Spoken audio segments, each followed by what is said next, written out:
acordar, tomar seu café e vir para a escola bíblica. Faça um esforço, experimente ser diferente esse ano.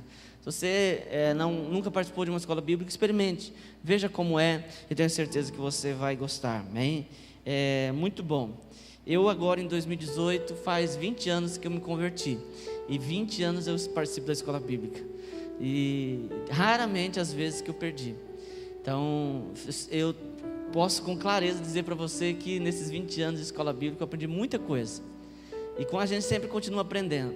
É interessante a Bíblia porque há 20 anos que eu leio a Bíblia, e 20 anos, cada ano que eu leio, eu recebo algo diferente, algo novo de Deus. Esse é o poder da palavra. E eu não estou dizendo da rema não, eu estou falando de entendimento mesmo. Porque a rema é algo que Deus pode falar comigo, com você, é diferente. Mas estou falando de entendimento. Cada tempo que passa, Deus vai nos dando um entendimento sobre aquilo que Ele quer fazer, amém? E eu louvo a Deus que nós estamos num tempo de entendimento das Escrituras.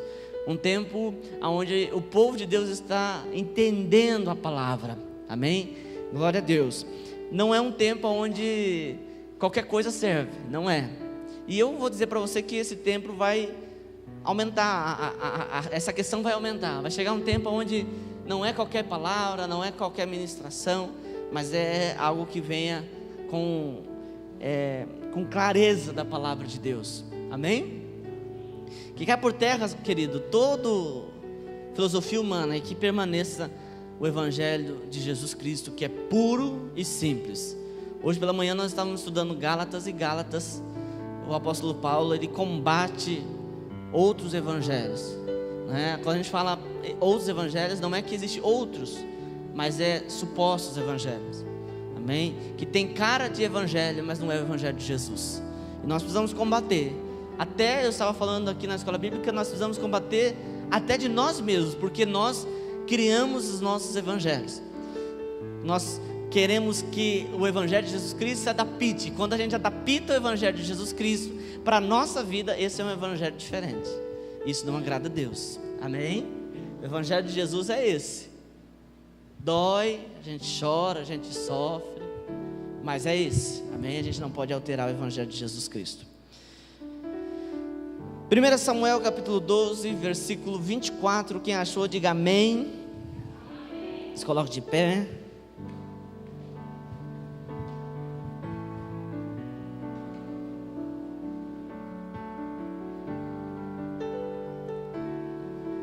Diz assim a palavra do Senhor: tão somente, pois, temei ao Senhor e servi-o fielmente de todo o vosso coração, pois vede quão grandiosas coisas vos fez. Se porém perseverardes em fazer o mal, perecereis, tanto vós como o vosso rei. Versículo 24 novamente: tão somente, pois, temei ao Senhor e servi-o fielmente de todo o vosso coração, pois vede quão grandiosas coisas vos fez. Se porém perseverardes em fazer o mal, perecereis, tanto vós como o vosso rei. Feche os seus olhos. Senhor Deus, ministra a tua palavra nessa noite.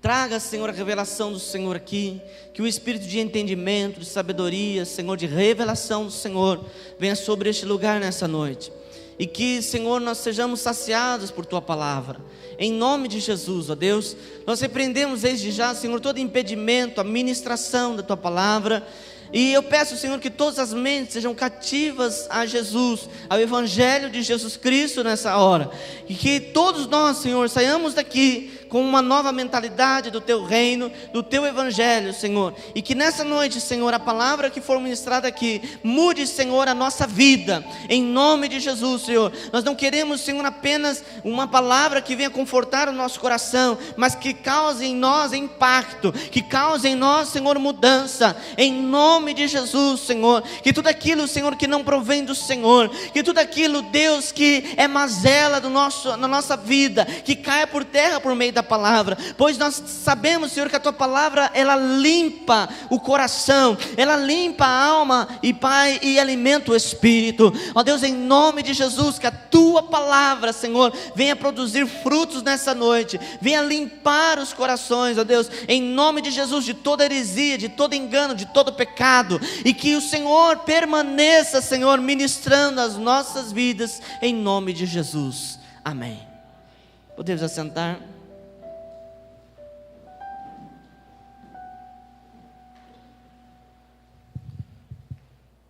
Diga assim comigo: revendo princípios para entrarmos na rota da bênção.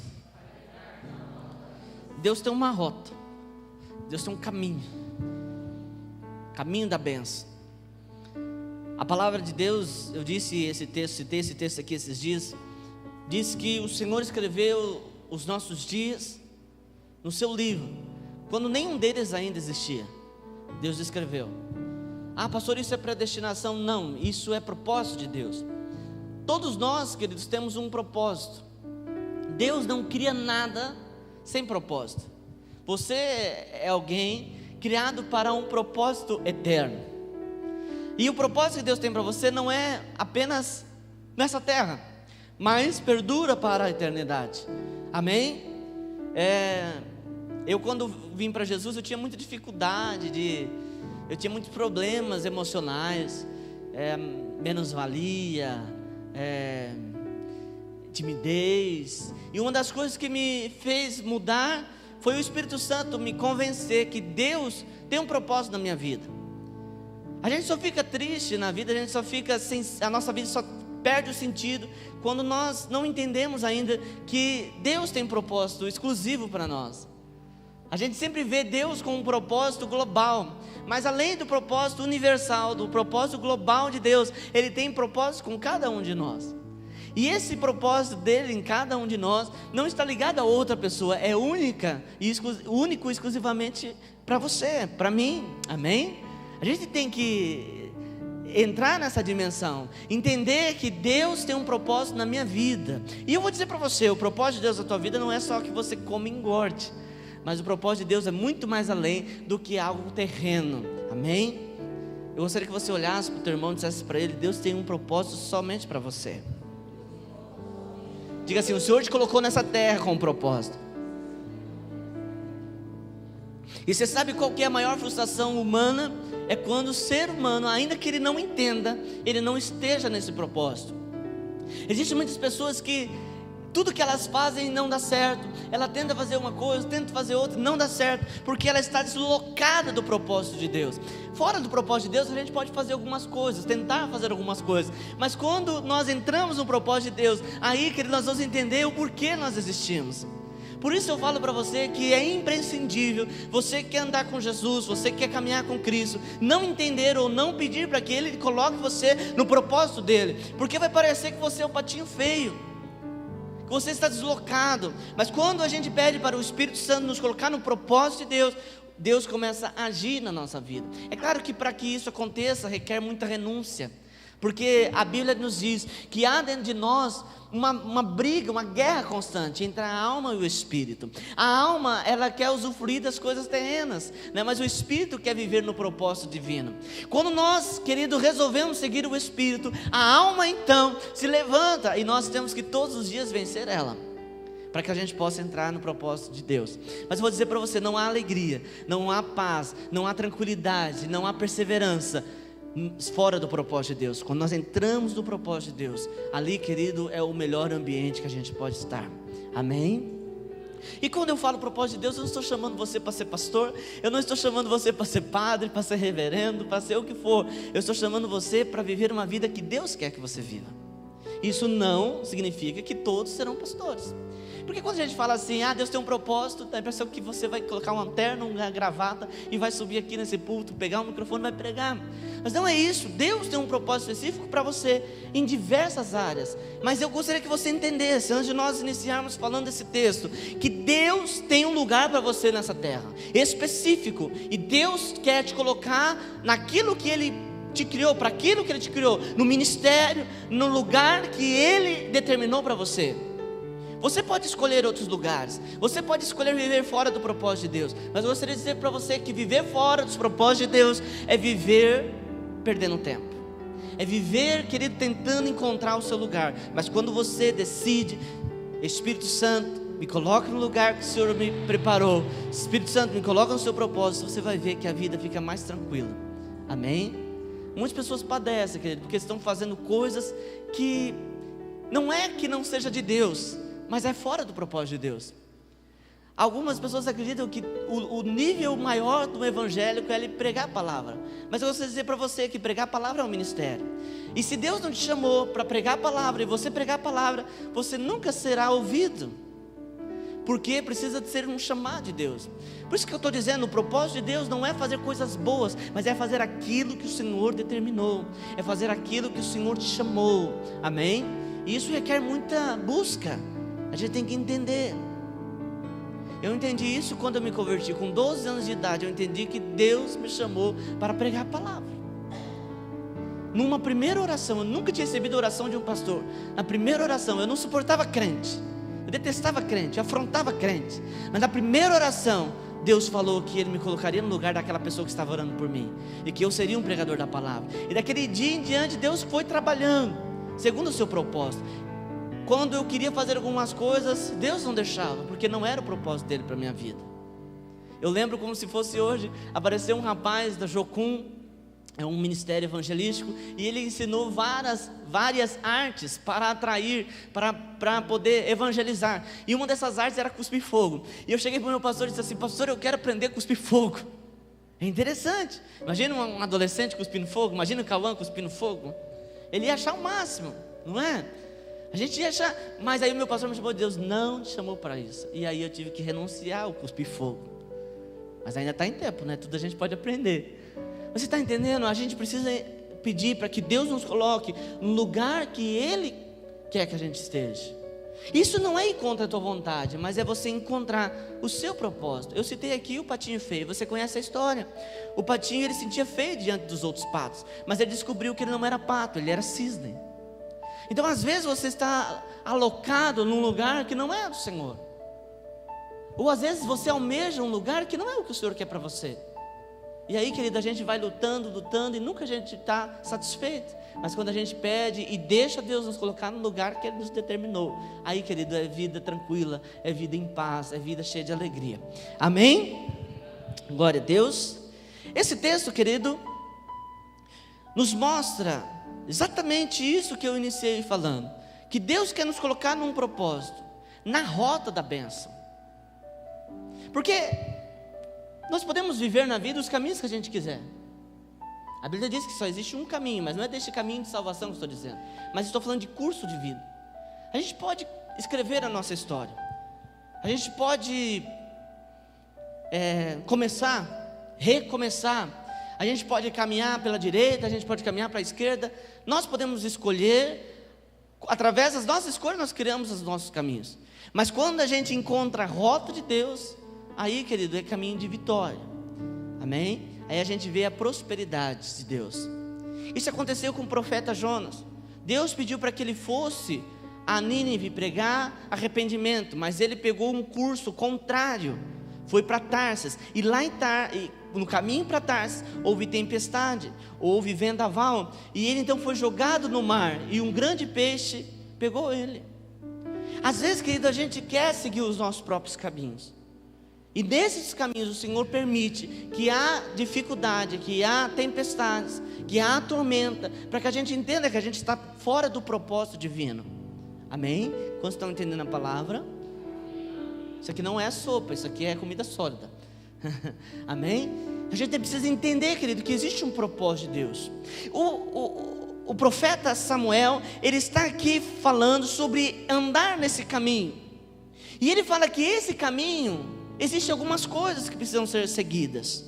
Se eu quero andar no propósito de Deus, existem algumas coisas que precisam ser seguidas. Às vezes você fala assim: eu quero ir para tal lugar. Se você não tem no seu carro um GPS, você precisa então de informações, e essas informações vão fazer com que você caminhe por esse caminho. Se eu quero andar na rota divina, se eu quero andar na rota da bênção, na rota de Deus, eu preciso, querido, obter informações e seguir essas informações para que eu viva o melhor de Deus para a minha vida. Amém? Se eu te perguntar, eu quero ir para Naurilândia, por onde eu vou? Você vai dizer, você vai passar em Batayporã. De Batayporã você vai passar por uma vila chamada Quebracho, não é assim? Aí você vai passar um riozinho e tal. É o contrário, né? É o contrário, isso mesmo. Aí você vai passar por outros lugares. Você requer informações. Você precisa de informações para que você possa seguir o caminho. Eu, por exemplo, estou mal informado sobre a Naurilândia. Eu iria por outro caminho, ou não chegaria no propósito. Deus deixou para nós, querido, informações para que a gente possa viver o melhor de Deus. Amém? O texto diz, querido, o capítulo que nós lemos, capítulo 12, no versículo 24: tão somente, pois, temei ao Senhor. Gostaria que você olhasse carinhosamente para outra pessoa, não olhe para a mesma, porque senão ela enjoa de você, e dissesse assim para ele: o caminho da bênção, o caminho da vitória, a rota da prosperidade requer temor. Temor. Se você pesquisar essa palavrinha no dicionário, a primeira frase que vai aparecer lá é medo. A primeira palavra é medo. Medo extremo. Mas não é nesse sentido de temor que o Senhor trabalha conosco. Mas se você continuar lendo no seu dicionário, lá na sua casa, na sua internet, vai dizer sentimento de profundo respeito e obediência.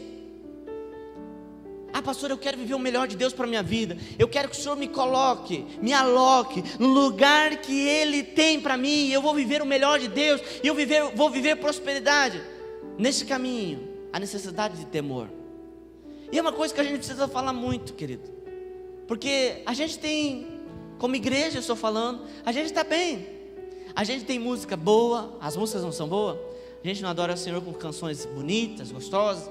A gente tem irmãos queridos, abençoados, nem todos, mas a maioria são uma bênção, né? Outros são pecinhas para nos aperfeiçoar, para nos cutucar. Isso está presente. Mas muitas vezes, querido, a gente percebe que, eu estou falando não na igreja, comunidade renovada, não estou falando do ministério, eu estou falando da igreja um todo. A gente percebe que o temor está sumindo. Vamos pensar nos jovens. Cadê o temor dos jovens? A gente vê crentes, querido, moços e moças, vou pegar um pouquinho pesado aqui, que ficam.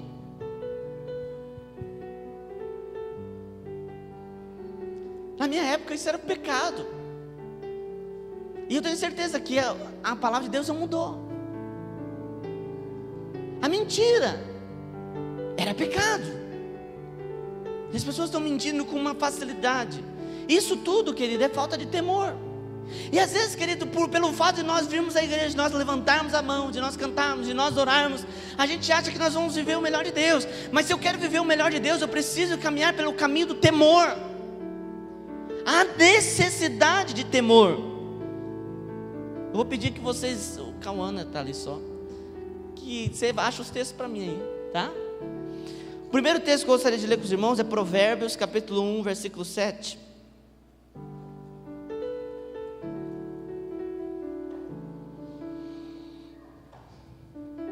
Está depois de Salmos. Vamos ler alguns textos em Provérbios, tá? Nós vamos ler aqui sobre temor. Vocês estão comigo? Achei que vocês tinham ido embora. Os irmãos não corresponderem, a gente fica com vergonha aqui na frente. Fica mal, sabe? Os irmãos têm que ajudar. Provérbios capítulo 1, versículo 7. Eu vou ler rapidinho porque eu tenho vários textos, tá? O temor do Senhor é o princípio do saber, mas os loucos desprezam a sabedoria e o ensino. Pastor, eu queria tanto entendimento. Eu queria entender o que Deus tem para mim. Eu queria entender, pastor, eu queria ter sabedoria para saber qual caminho tomar, qual decisão tomar. Eu tenho que ler bastante a Bíblia, pastor? Não, a primeira coisa é temor. O ler a Bíblia, querido, eu vou dizer para você, nem muda muita coisa se você não tiver temor. O primeiro princípio, antes de qualquer coisa, é você ter temor, respeito com o Senhor. Quando nós não temos temor, é a mesma coisa de nós dizermos que Deus não existe. Nós somos muito bons em temor dentro da igreja, reverência na igreja. Mas eu vou dizer para você, por mais que os homens chamarem este lugar de casa de Deus, isso não é a casa de Deus. Isso é um templo. A casa de Deus é você. E o temor do Senhor deve estar na casa de Deus. E a casa de Deus, aonde você está, ali está a casa de Deus. Diga para o seu irmão assim: aonde você está, ali está a casa de Deus.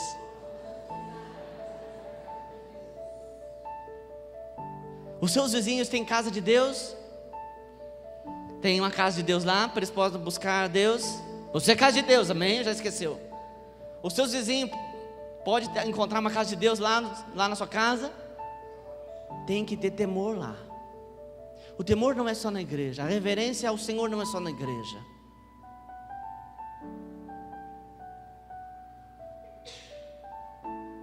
A gente tem temor com a justiça.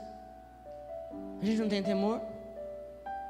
Se chegar lá no fórum e falar para o juiz: ô meu chapa, numa audiência, dizer: ô camarada, beleza? E aí? Eu ia falar supimpa, mas supimpa é para acabar, né? É muito antigo. Você tem que ter reverência. Se você entrar de boné lá, não estou falando que não pode entrar de boné na igreja, tá? Apesar de eu não gostar, mas se você entrar de boné lá no fórum, o que eles vão falar? Tira o boné. E a gente vai para dentro da sala de audiência até com medo, até tremendo.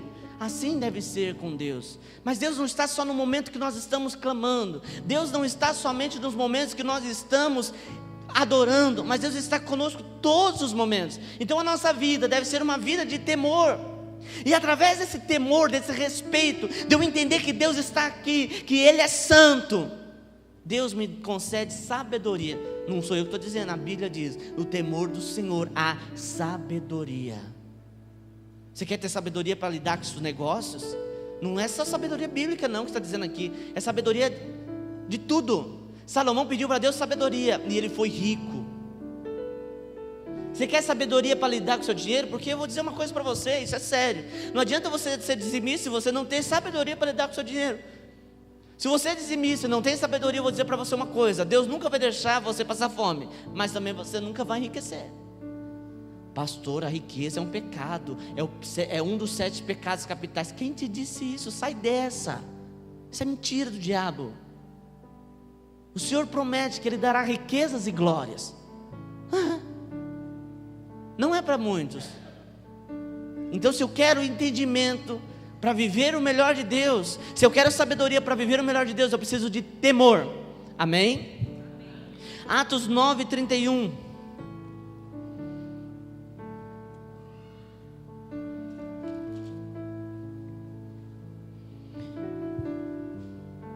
A igreja primitiva, na verdade, tinha paz por toda a Judéia, Galiléia e Samaria, edificando-se e caminhando no temor do Senhor e no conforto do Espírito Santo, crescia em número. Diga assim comigo: a igreja. Está todo mundo aqui ou não? Então vamos, eu quero ver, vai. A igreja tinha paz e era edificada no temor do Senhor. Diga assim comigo: se eu quero paz, eu preciso de temor. Pastor, se eu quero paz, eu tenho que mandar o marido embora, eu tenho que mandar o filho embora. Pastor, eu tenho que ir para a praia. Se eu quero paz, eu tenho que ficar sozinho. Não, se você quer paz, você precisa temer ao Senhor. Amém? Provérbios 8:13. Vamos ler alguns textos aqui hoje.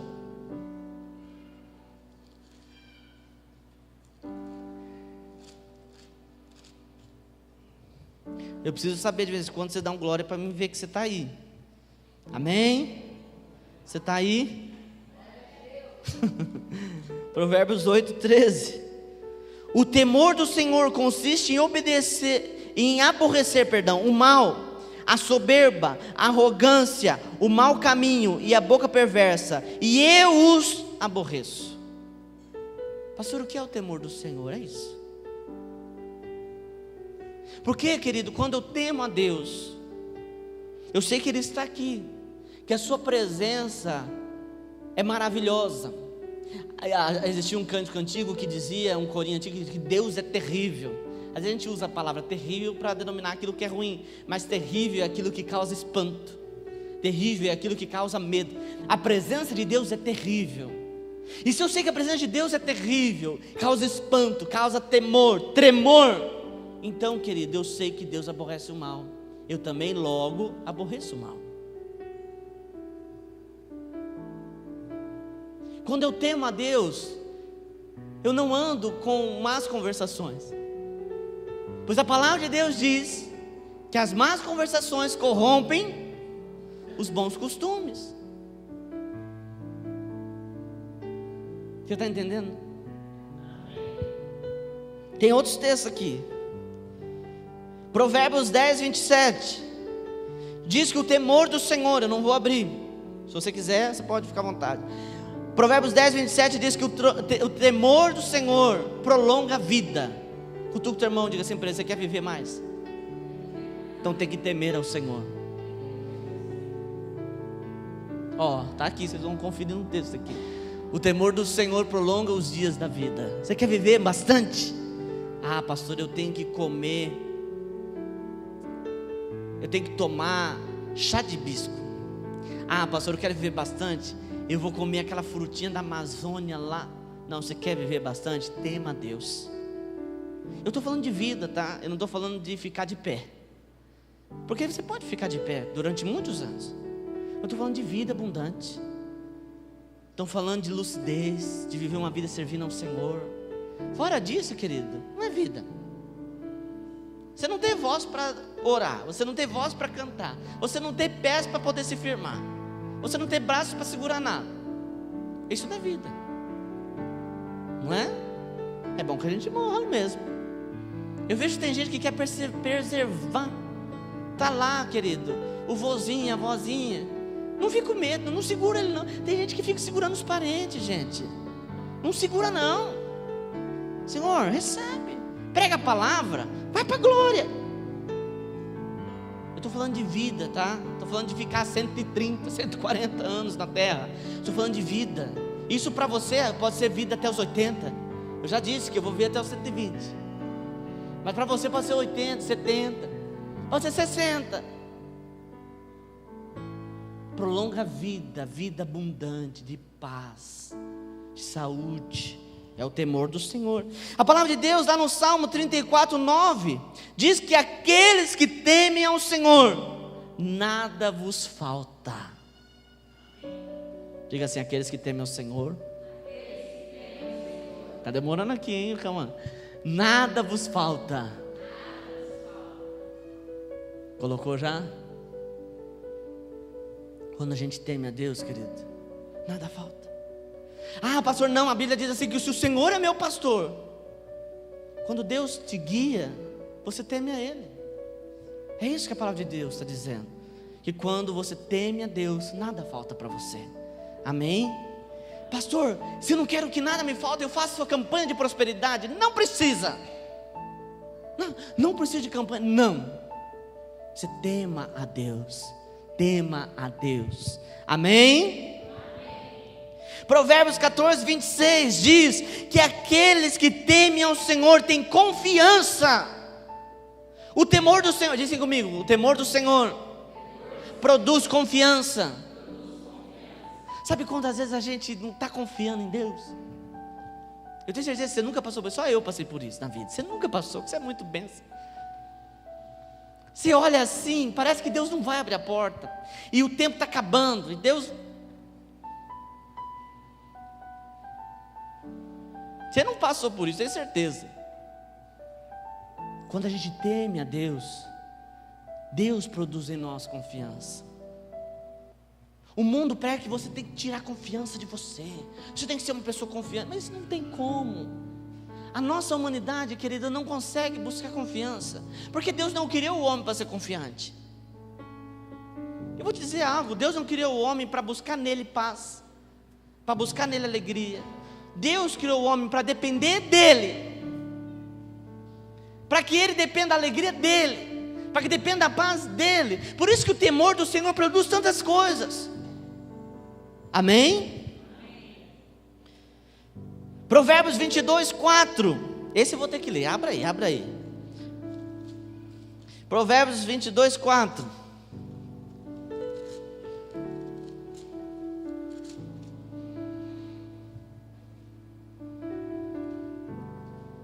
O galardão da humanidade e o temor do Senhor são riquezas e honras e vida.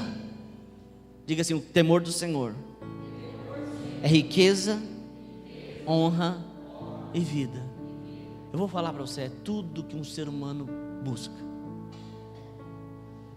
Além de Deus, o ser humano busca riqueza, honra e vida.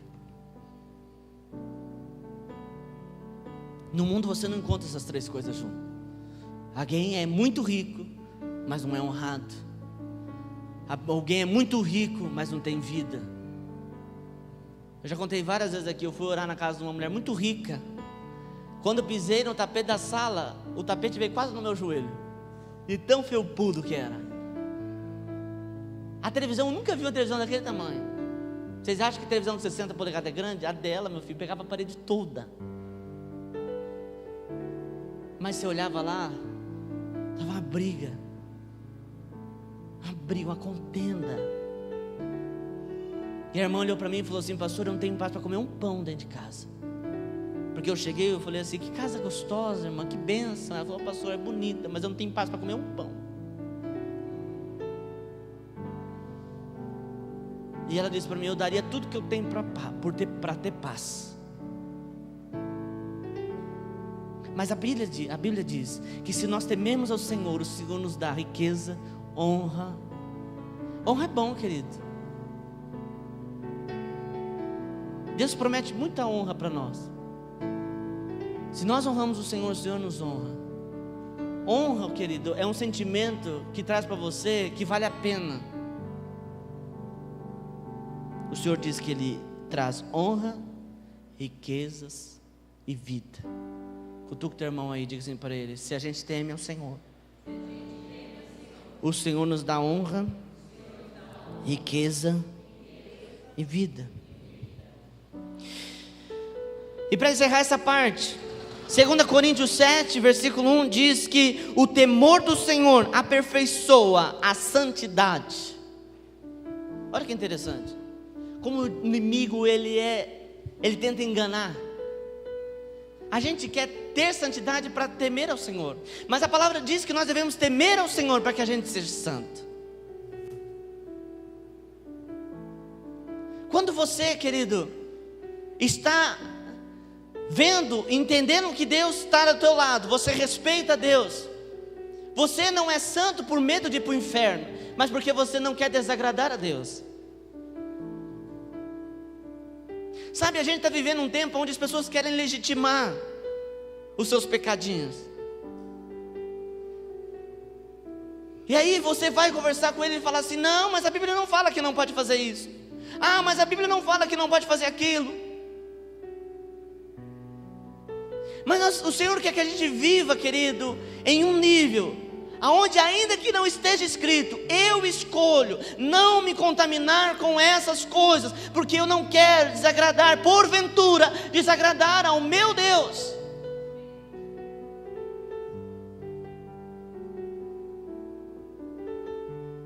E eu falo sempre isso aqui. Às vezes você é tocado pelo Espírito Santo a oferecer algo para Deus que outro não é. Mas nós, queridos, clamamos, nós ansiamos por uma cartilha aonde diz o que eu posso e o que eu não posso. E eu vou dizer para você, nem isso funciona. O Senhor já tentou isso. O Senhor deu para o homem 10 mandamentos, e nem 10, nós estamos falando de 10 mandamentos, o homem não conseguiu cumprir.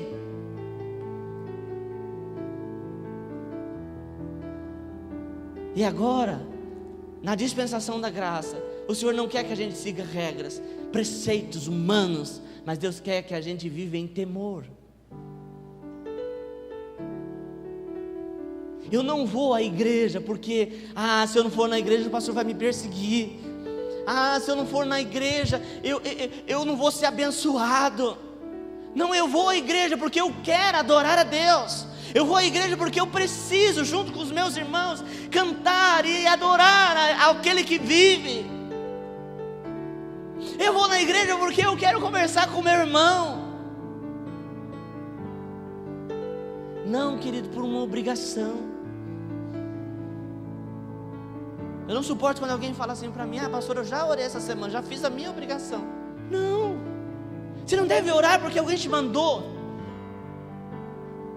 Por que eu bato muito? Eu não sou contra, tá? Mas por que eu bato muito sobre campanha? Porque a campanha te obriga. 7 dias e... Não precisa ser 7, não precisa ser 9, pode ser uma vida inteira de comprometimento, de busca, de oração, de clamor. Quando você teme a Deus, querido, Ele te aperfeiçoa na santidade. Olha o que nós lemos aqui. O que Deus faz quando nós tememos a Ele. O temor é reverência. A única coisa que Deus requer de você é reverência. É entender que Ele está aí do teu lado e que Ele é vivo. Ele não te pede mais nada, mas Ele quer que você seja reverente a Ele, tema a Ele, perceba Ele, reconheça que Ele está na tua vida. A Bíblia diz: reconheça o Senhor nos seus caminhos, isso é temor, e Ele endireitará as tuas veredas. Sabe, a gente quer que Deus desça do céu e diga o que está errado na nossa vida. Mas quando você teme a Deus, querido, Deus não precisa dizer para você o que está errado. Ele vai à frente e corrige o que está errado na tua vida. Muitas das batalhas que o povo de Israel precisava enfrentar, Deus disse: vocês não enfrentam, vocês apenas adorem. Eu vou na frente de vocês e venço a vossa guerra, porque a vossa guerra é a minha guerra. Quando você tem temor do Senhor, quando você o adora, quando você o exalta, coloca Ele no lugar que lhe é devido, Ele vai à tua frente, não porque Ele está trocando com você, mas porque Ele te ama.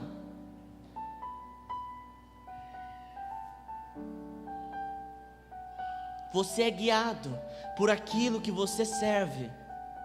Por que o Senhor quer tanto que a gente tenha temor a Ele? Porque quando a gente tem temor no Senhor, a gente está debaixo dEle, e somente assim o Senhor pode fazer algo por nós. Enquanto você não se submeter o teu corpo, enquanto você não submeter o teu espírito, enquanto você não submeter a tua alma, Deus não pode fazer nada. Deus, entenda isso, querido, Deus não pode fazer nada numa vida que não se submete a Ele. Não é porque Ele é ruim, mas é porque é o princípio de Deus. Para que Ele faça, você tem que soltar as rédeas. Imagine a nossa vida como um barco. Muitas canções, né? O barco da vida, o meu barquinho, solta o cabo da nau. Imagine como que é um trabalhar. Hoje nós temos motores que levam os barcos para todo lugar. Imagine um navio movido a remo. Imagine se um remador quiser remar para trás, o outro remar para frente. Você já viu como que era antigamente? Eles colocavam escravos no fundo do navio, e os escravos iam na batida de um martelo. Tum, tum. Nunca assistiram esse filme? Tum, tum, tum. Tem que ser, querido, no compasso. A fileira do lado direito rema, o outro rema. Se todos quiserem remar por sua própria vontade, o barco não sai do lugar.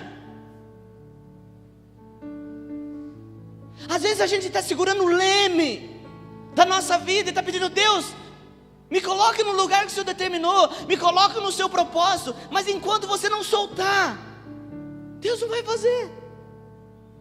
Às vezes você ora pelo teu filho, para tua filha, para teu marido, para tua esposa: Senhor, vai, faça, Senhor, abençoa meu filho, traga ele para o Senhor. Mas você não solta, você quer fazer no lugar de Deus. Enquanto você não tiver o temor de dizer: Senhor, eu confio plenamente no Senhor, o Senhor não fará.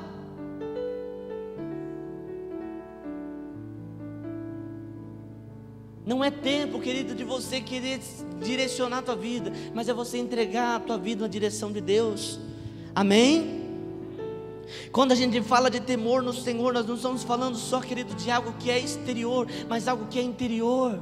Não somente de algo que é aparente, mas é algo que ninguém vê. Quando você teme a Deus, você tem uma mudança de paradigma, você tem uma mudança de pensamento. Você não faz algo que você julga errado porque alguém te mandou, mas você não faz porque você teme a Deus. Você não mente, não porque o diabo vai se levantar contra você, mas você não mente porque você teme a Deus.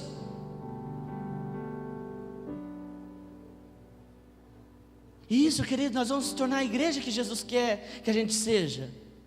Enquanto nós não tememos ao Senhor, nós faremos apenas coisas para mostrar para as pessoas. Às vezes a gente está aqui na igreja, levanta a mão, canta, adora, a gente é uma bênção. Mas aqui na igreja.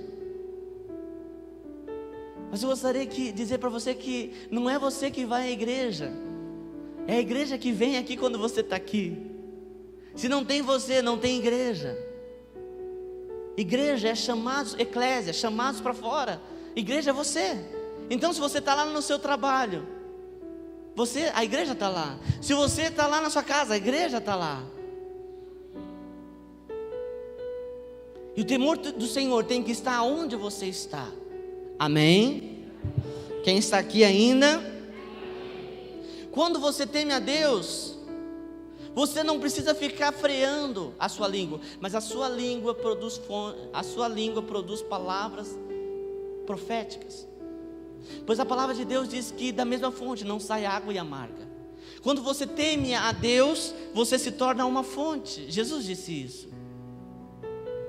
A mulher, ela ia lá no poço de Jacó buscar água todos os dias ao meio-dia. Jesus esperou ela e disse assim: olha, se você beber da água que eu te der, você nunca mais terá que voltar nesse poço, porque você passará a ser uma fonte. Quando você teme a Deus, querido, você não vai precisar ficar correndo atrás de profeta, atrás de vidente, atrás de pastor, atrás de igreja. Você passa a ser uma fonte. Você não precisa buscar paz, mas você produz a paz de dentro de você através do Espírito Santo. Um dos sinais do Espírito Santo é água. O Espírito Santo produz em você aquilo que você precisa. Por isso o Senhor disse assim: o meu povo cavou para si cisternas rosas que não retêm águas, e abandonaram a mim o manancial de águas vivas. E isso é tremendo, querido. Quando você entende isso, você dá ordem para a tua vida, para que ela produza. Por isso que Davi dizia: por que está abatida a minha alma? Espera em Deus. Ele está dizendo: produza perseverança, produza esperança. Nós estamos falando de um homem que viveu há muitos anos atrás, e nós julgamos que somos muito espertos. E Davi entendeu isso. Davi, num tempo onde se sacrificava o Senhor, ele disse: o Senhor não se requer sacrifícios, mas um coração quebrado. Ele estava entendendo o que Deus queria. Nós precisamos entender o que Deus quer. Deus não quer que você pague, bata cartão na igreja, mas Deus quer que você venha para a igreja porque você precisa adorar a Ele. É isso que Deus quer de você, que você o tema, não somente aqui, mas no seu trabalho, na sua escola, na sua casa, com o seu esposo.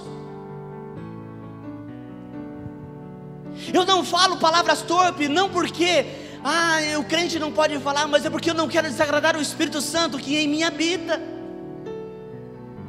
Porque a palavra de Deus diz que a boca fala do que está cheio o coração. E eu quero que o meu coração seja cheio do Espírito Santo. Por isso eu não quero que saia da minha boca palavras torpes. Quem está entendendo? Amém? Quando você teme ao Senhor, o seu vocabulário muda.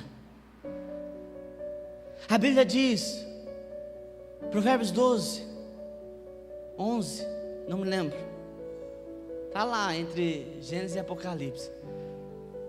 O poder da língua, ela é para dar vida ou morte. E quem bem o utiliza, Provérbios 18, 21, comerá do seu fruto. O ser humano briga tanto por aquilo que entra pela boca dele. Isso não pode, isso é condenável, isso pode, aquilo não pode. E Deus diz assim: o problema não é o que entra, mas é o que sai.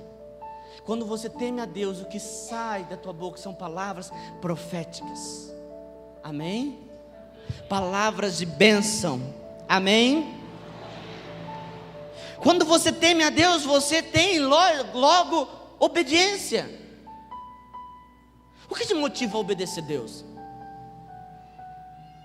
Eu não estou falando obedecer pastor, estou falando obedecer a Deus. O que te motiva a obedecer a Deus? Ah, pastor, é medo. Medo do quê? Medo de ir para o inferno, pastor. Ai, se eu não me santificar, eu vou para o inferno. Quem conhece o Fernandinho, o músico Fernandinho? Logo quando ele gravou um CD, o primeiro CD dele que todo mundo começou a conhecer, ele foi Faz Chover. Eu ouvi aquele CD dia e noite. Aliás, eu sempre dormi, quando eu era solteiro, ouvindo louvor. Acordava e dormia ouvindo louvor. Minha mãe até dizia, como que aguenta dormir assim? Eu dormia com louvor. E Fernandinho, eu fiquei vários dias dormindo, escutando. E ele dizia assim, ele até escreveu na capa do CD, Senhor, se eu te adorar, olha a oração que ele fez, se eu te adorar com medo do inferno, me mande para lá.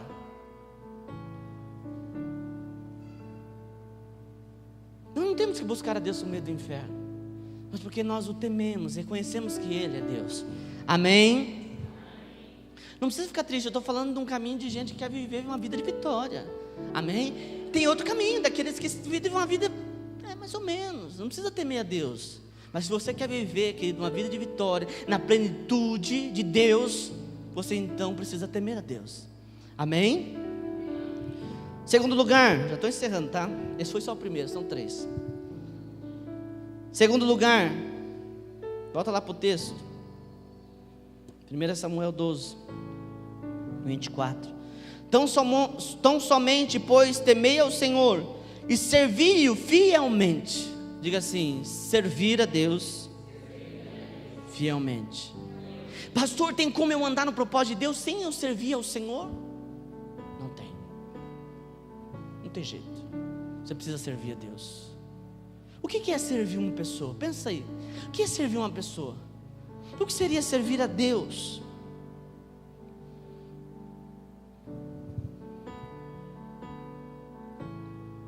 Ele está disposto. O servo, ele tem que estar sempre disposto a fazer aquilo que o Senhor precisa. Vamos tirar a palavra servo, porque a gente, sempre quando a gente fala servo na Bíblia, a gente se remete a escravo.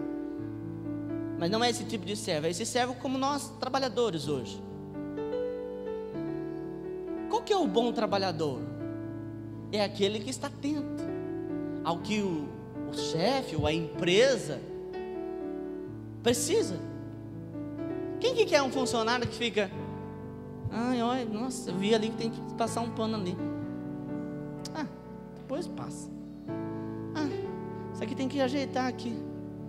Ninguém quer. Um bom servo é aquele que o Senhor não precisa mandar. Eu estou falando aqui de trabalho, tá?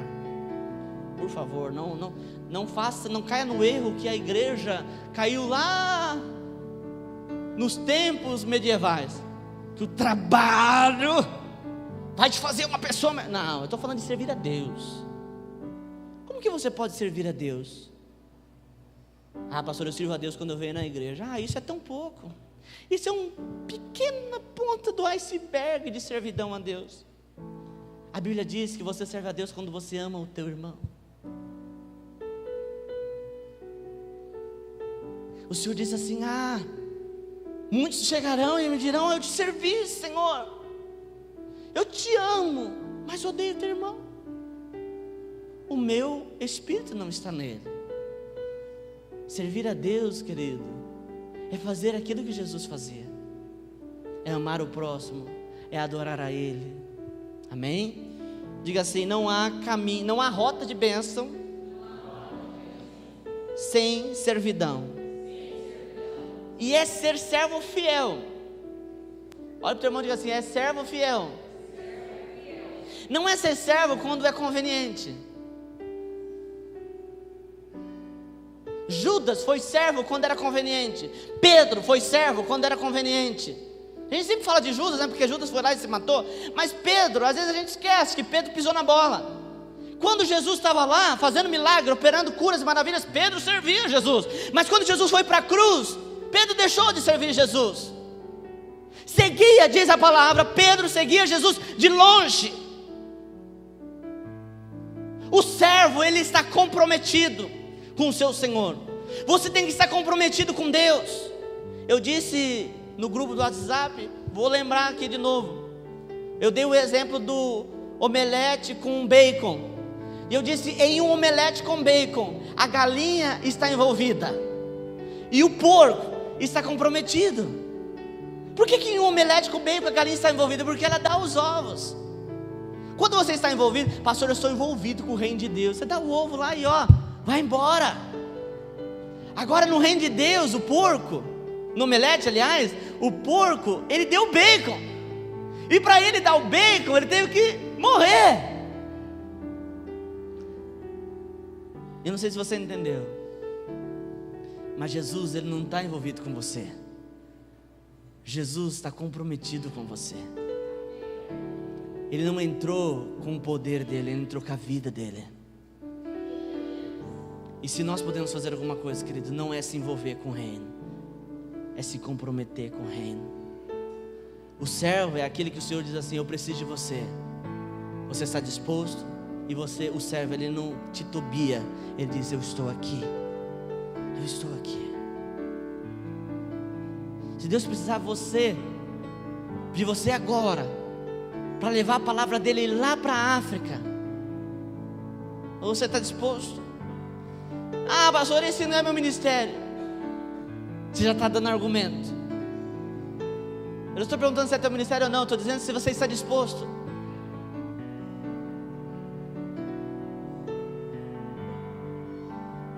É isso. Quando a gente está disposto, a gente tem que fazer aquilo que Deus manda. Não é mais eu que vivo, mas é o meu Senhor vivendo em mim. Nós temos que chegar a um ponto de ser tão íntimos de Deus, que a gente tem que chegar e dizer, Deus, para onde eu vou? Para onde iremos nós? Se só Tu tens a palavra de vida eterna. Nós temos que chegar a um ponto, querido, de servir a Deus, como acontecia com alguns escravos. Na lei do jubileu, todos os escravos eram libertos, aliás, o liverato, todos os escravos eram libertos e podiam voltar para suas famílias. Mas existiam alguns escravos que chegavam e diziam, Senhor, eu não quero mais voltar para minha casa, eu quero continuar sendo escravo. Então o Senhor pegava um instrumento de ferro, ia lá no umbral da porta, colocava a orelhinha dele lá e furava a orelha. Paulo, sabendo disso, ele chegou para Deus e disse, Deus, a minha orelha furaste. Nem se o Senhor mandar embora eu consigo ir mais. Para onde eu irei se só Tu tens a palavra de vida eterna? É nesse nível de servidão. Eu não sirvo a Deus com medo, porque eu sou obrigado, mas eu sirvo a Deus porque eu amo Ele. Eu sempre falo isso, se a obra de Deus se receber na porta, se tocar, se cantar, se pregar, se adorar, se limpar a igreja, é peso, então você não está servindo a Deus, você está servindo homens, você está servindo os irmãos, você está fazendo qualquer coisa. O muito trabalho não é servir Deus, mas é quando você faz sabendo que aquilo é para Deus. Eu não gosto de falar da minha vida, dá a impressão que a gente está querendo se aparecer, não é? Mas eu vou falar. Quando eu me converti, eu fiquei 1 ano parado. Sempre eu fiz aquilo que precisava de mim. Eu não estou dizendo que todos os trabalhos no reino de Deus tem que ser braçal, tá? Mas o meu era. E uma vez precisou de mim no retroprojetor. Lembra do tempo do retroprojetor? Parece ser simples aquilo, mas você tem que pôr a folha de ponta cabeça, o negócio é difícil. E eu tive que ir lá, pequeno, mais novo que o Cauã assim. Tinha que passar a música no retroprojetor. Aí depois precisou de alguém para cuidar do som, eu fui cuidar do som. Depois precisou de alguém para limpar banheiro, eu fui limpar banheiro. Aí um dia o pastor falou assim para mim, olha, Altair, você vai ficar com a chave da igreja. Eu falei, nossa, que importante que nada. Todo mundo te liga, abre a igreja, fecha a igreja. Todo mundo vai embora, comer lanche, fazer o que for, mas o menino da chave da igreja é o último. E as pessoas só dão valor nele quando ele falta. A igreja está fechada. Cadê o rapaz que abre a igreja? Mas quando a igreja está aberta, ninguém lembra. Quem que abriu a igreja? Quem limpou a igreja? Quem passou pano na cadeirinha da igreja? Elas não são autolimpantes. Aliás, nessa vida não existe nada autolimpante, tá? Não cai nessa ideia que fogão, forno de fogão é autolimpante, que geladeira é autolimpante. Isso é enganação. Nada é autolimpante. Amém? Estou encerrando. Diga assim: se eu quero andar na rota da bênção, eu preciso temer a Deus, eu preciso servir a Deus, e eu preciso ser grato a Deus. 1 Samuel 12, 24. Então somente, pois, temei ao Senhor e servi-o fielmente de todo o vosso coração, pois vede quão grandiosas coisas vos fez. A gente sempre quer saber daquilo que Deus vai fazer. O que Deus vai fazer?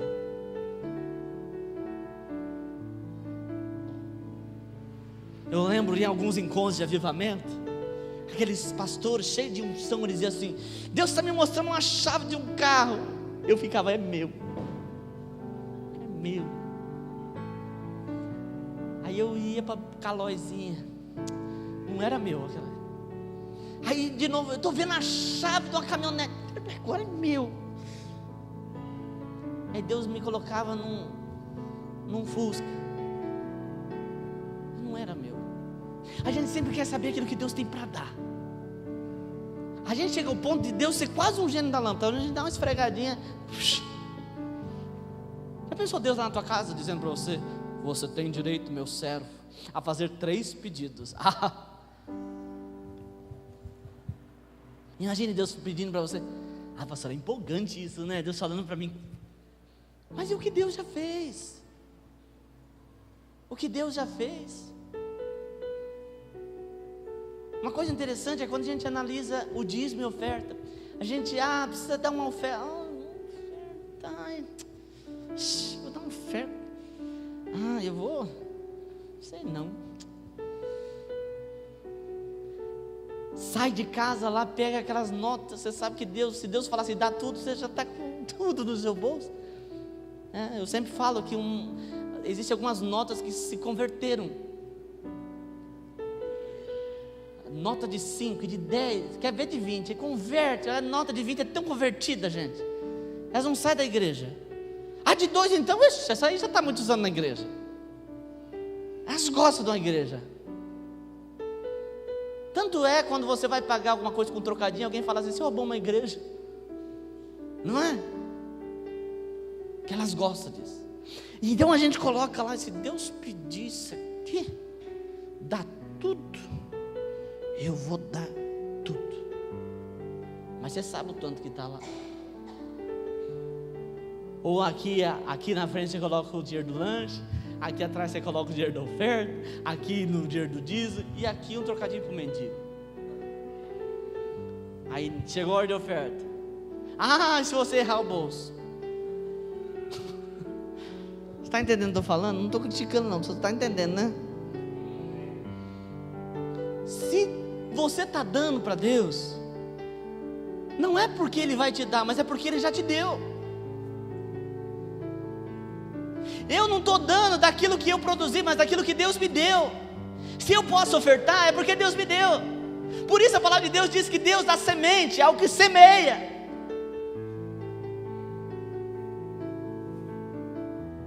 Amém? A gente precisa ser grato a Deus.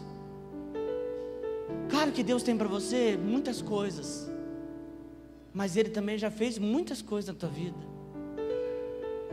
Você quer uma estratégia para mover o trono de Deus? Eu vou te dar uma, essa aqui, você pode até anotar. Olha na Bíblia. Quando alguém queria que Deus fizesse alguma coisa, olha na Bíblia, seja esperto. A gente tem que olhar a Bíblia e aprender com a Bíblia. Quando alguém queria que Deus fizesse um milagre, olha Gideão. O que Gideão, quando Deus aparece para ele, por que Deus fala assim: vai nessa tua força? Por quê?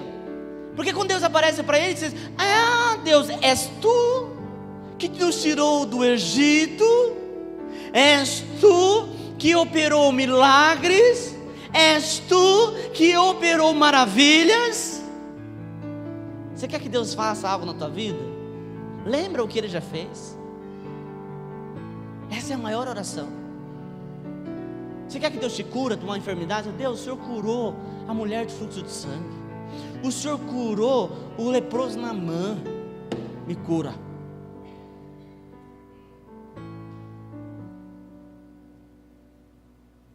É isso.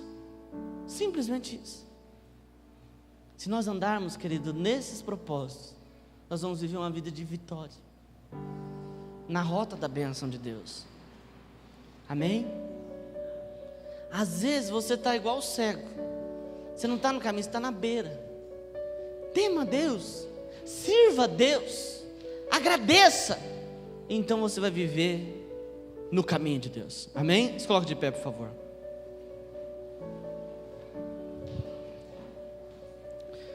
Antes de eu orar, terça-feira tem reunião das irmãs de oração aqui na igreja, 7h30. As redes só voltarão depois do carnaval, tá? Do feriado de carnaval.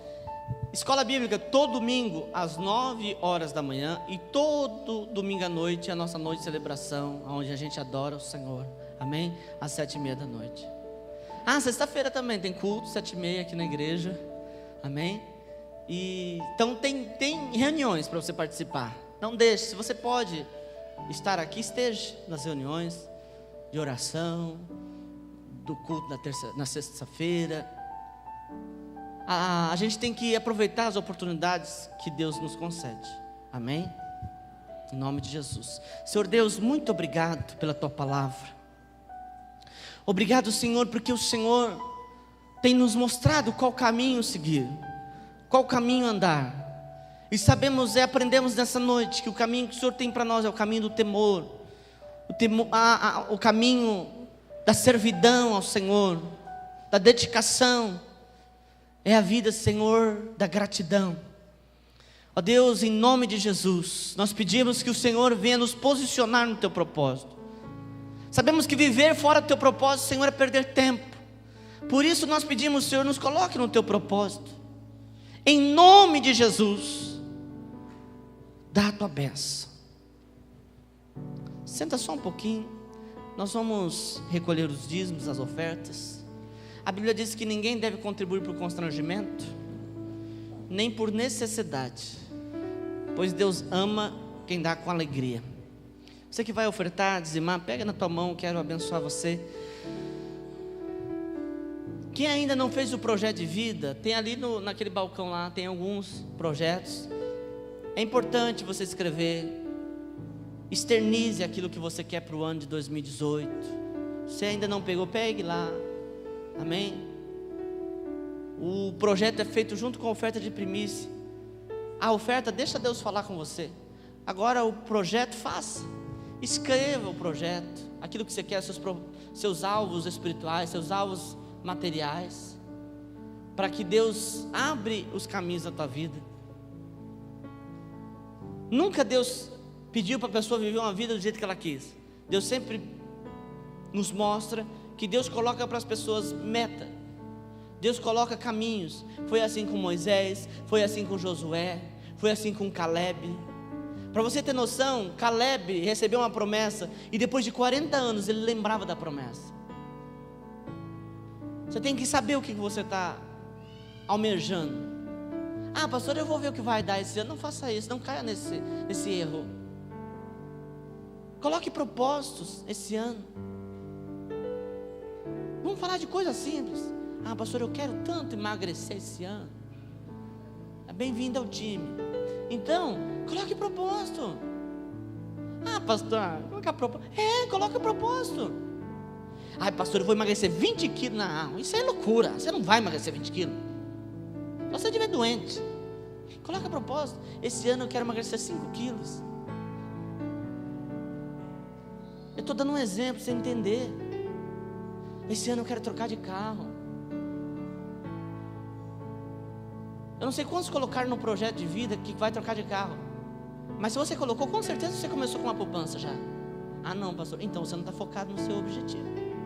Você quer trocar de carro? Comece com uma poupança. Faça um propósito, guardar dinheiro. Quem tem dinheiro na mão, querido, faz muita coisa. Pastor, eu não tenho dinheiro, eu tenho cartão, é a mesma coisa. Não é. Parece, mas não é. Faz um propósito de juntar dinheiro, de abrir uma poupança. Eu estou falando de algo assim, que é para a gente pensar.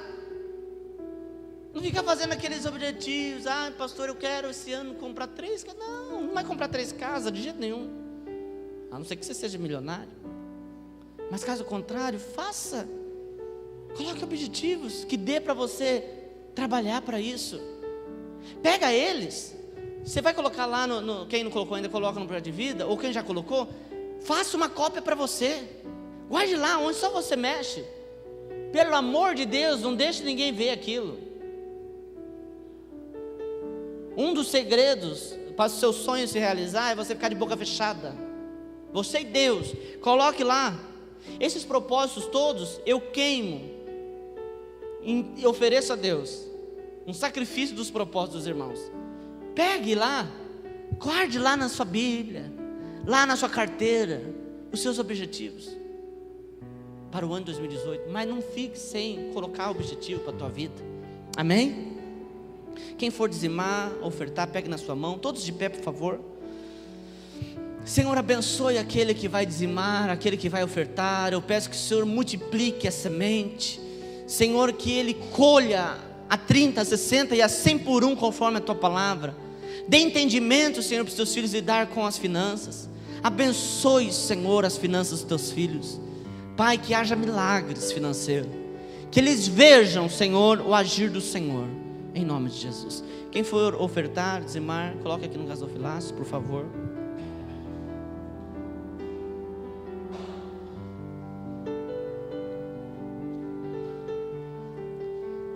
Vamos dando as mãos para os irmãos, para a gente orar, encerrando.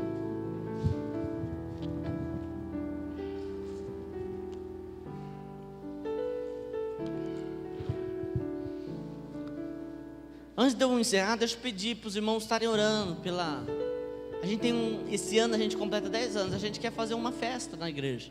E para isso a gente tem que trabalhar para algumas coisas, a gente tem que terminar o escritório, tem que ajeitar algumas coisas que a fachada da igreja precisa de acabar. Então, eu falei de dízimo de oferta, é imprescindível que eu fale isso, porque esse é o destino do seu dízimo e da sua oferta. Amém? Vamos orar para que Deus abençoe. A gente precisa, irmãos, eu quero até o aniversário da igreja em junho. Eu preciso que a gente troque as cadeiras já estão vencendo.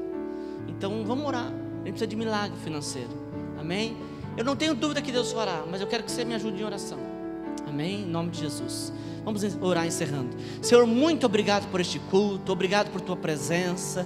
Obrigado, Senhor, porque o Senhor ministrou nessa noite. Obrigado pela oportunidade que temos de te louvar, de te adorar neste lugar. Abençoe cada irmão aqui, que eles tenham, Senhor, uma semana de vitória. Pai, aqueles que estão retornando para o trabalho, Senhor, estão retornando para a rotina da vida, abençoe eles, Pai, derrama bênção, vitória. Aqueles que vão retomar os estudos, Deus abençoe. Aqueles que vão retomar as vendas, Pai, vai à frente, Senhor, vai à frente abrindo os caminhos, abençoando. Que eles tenham, Senhor, uma semana de conquistas, Senhor, que eles tenham uma semana de portas abertas, Senhor, em nome de Jesus. Eu declaro que os teus filhos são abençoados, em nome de Jesus. Que Deus te abençoe. Cumprimente o irmão capaz do Senhor. Está encerrado em nome de Jesus.